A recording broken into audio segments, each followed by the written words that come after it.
Thank you so much for meeting with us. We emailed briefly, but I'm Carissa. I'm an organizer with the Progressive Change Campaign Committee. I've been working a lot with this Grayson Takano letter. I'm not sure how much you spoke with Abby about it. So I work a lot with our members and organizing events like this. And as you can see, we have a lot of excited members about this issue in Beaverton and Portland. And basically, and Tigard and Hillsborough. Yeah, exactly. Throughout the area. And yeah, they just wanted to come and talk a little bit more about this letter that basically is asking that folks who sign on to it are pledging to fight for benefits and not to vote for any cuts to Medicaid, Medicare, or Social Security. And yeah, with that, I wanted to let a couple constituents share about how they would be affected, if that's okay. Yeah. If there were, for example, the chain CPI or any of these cuts that are being kind of thrown around in Congress were voted on and enacted, how they would stand to be affected. So, Peggy, sorry you're in the corner. Come over here. I'm Peg Wills, officially Margaret on the registration list, and I'm the widow of a federal employee, so and 78 years old. So I have been on Medicare for quite a few years, and I'm on my husband's Blue Cross Federal, which is what Congress has. And the guys that have been there a long time do not appreciate what it is and what we have. I have had 5 major surgeries in the last 4 years, and probably another 3 or 4 in the last 20, dealing in and out with cancer. And it's all been successful. It's been caught in time because I could afford preventive medication and surgeries, so that I'm still kicking. And what I looked at the other day and realized that if I didn't have that Medicare and the federal, I would probably be either dead or on the streets by now, because I've been dealing with this for 20 years since my husband died. And and I don't think that most of them realize I haven't had the bills. Other people have gone bankrupt or lost their homes or done a lot of things because of the bills. And we just can't, I look upon it as this is not really about balancing the budget as much as it is part of the campaign from the time Social Security and Medicare were put in to get rid of them. And so I'm nervous about saying absolutely no cuts, but I don't think we're in any position now where we should have to, and we better not compromise on it. I just turned 65 and I'm trying to figure out how to go through the retirement stuff and whether I can afford to.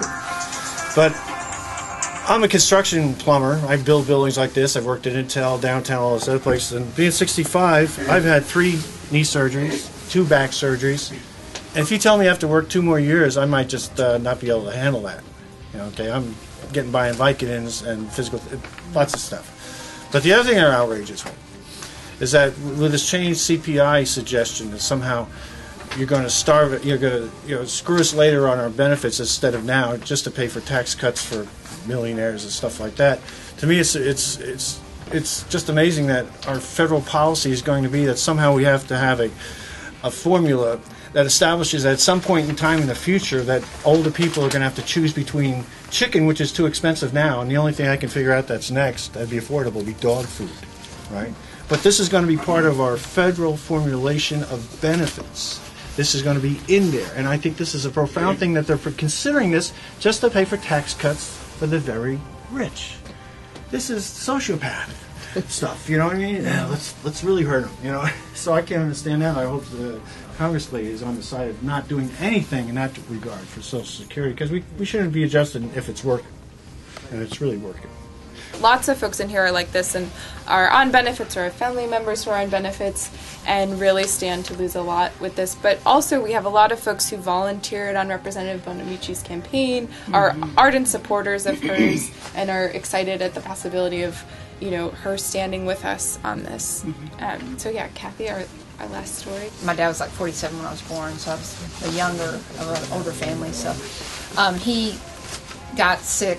They just started think about retiring and traveling, and then my dad got sick with prostate cancer, and he my mother, being the Pollyanna she was, said, oh, well, at least he's got Medicare, you know. I mean, at least it didn't happen until after he was 65 so that we could afford the bills, you know. And I was a college student under the age of 22. At that time, between 18 and 22, living at home, going to college, you could get a benefit, too, because my parent was collecting. And he's like, and these are Eisenhower Republicans.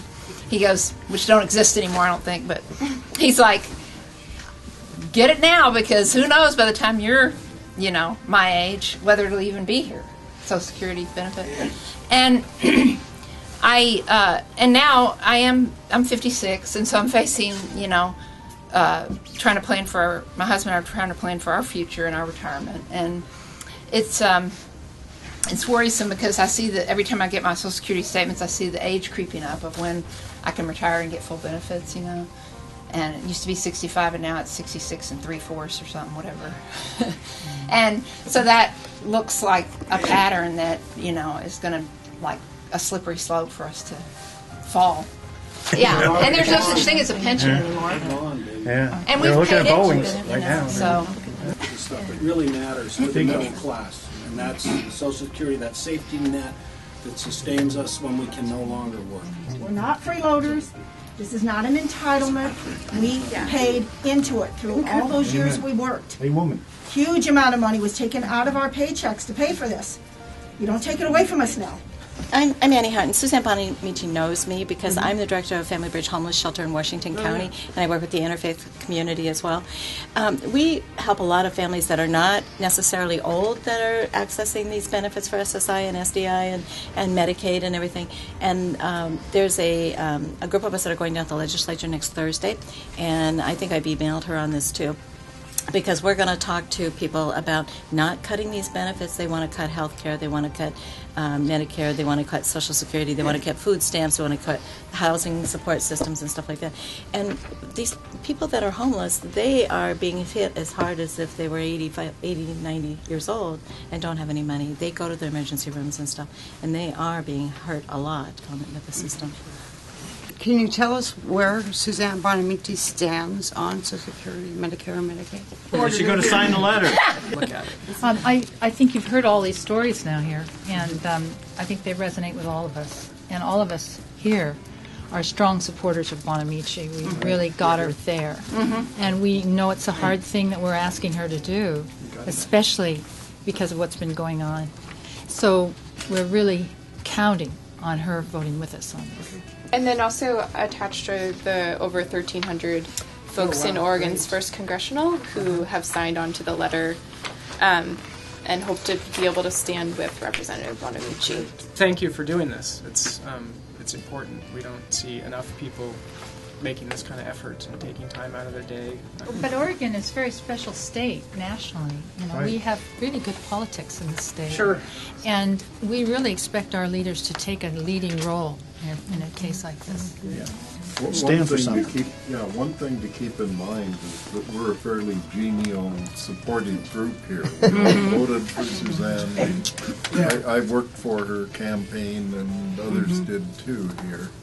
And there are a lot of voiceless, quiet people out there, the unfortunately silent majority, who are seething with anger about these issues, but don't know how to make their voices heard. Right. And I think we have our own real-life Les Mis here in this state.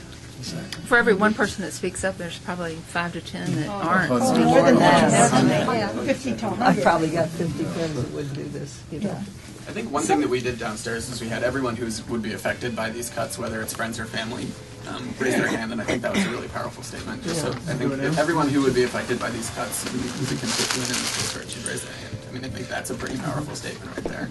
Because there's not enough money in the government to pay for the program. But you know what? Maybe what we really need to do is also look at the taxes.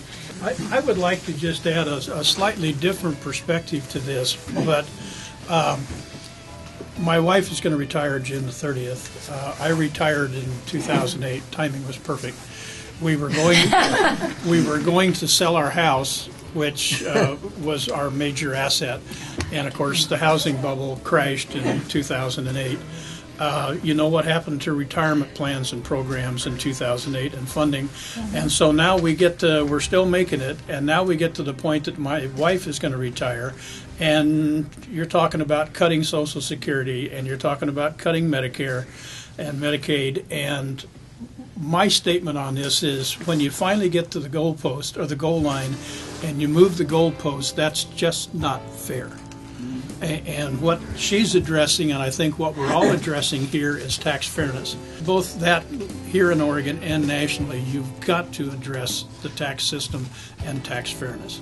And if we were to break a contract, we would be put in jail. But if the American government can't break a contract, or it seems like they can break a contract, which is we pay in this and then we get this out when we retire, and we just have to kind of go, oh well.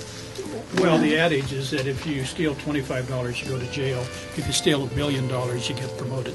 And I wanted to also say, this is by no means the end of this. This is an ongoing conversation. Marshall, I have your card. I'll be in touch. I'm sure all of these lovely folks will be in touch too. Yeah. But yeah, maybe one more. Thank you very much. Marshall, my name is Bob Garwig, retired Presbyterian pastor, living in Tigard, spending my golden years working for TriMet.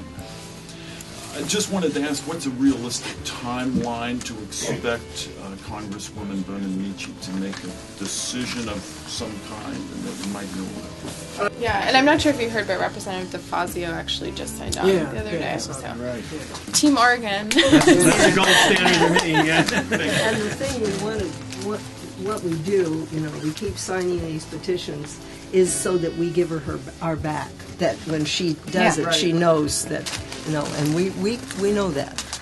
And we keep her feet to the ground. And if you could ever figure out what happened to the funds for Social Security, I've asked Obama and Merkley, both mail letters, and not gotten any answers, because I don't think anybody knows what the answer is, unless with just when we get our bailout. Half of our assets are totally pillaged and lost. Wall Street got $17 trillion or something. If you read one, Merkley said it was only 3 or 4, but still, that's a lot of moolah that they got. Thank you for your time. Yeah, thank you for your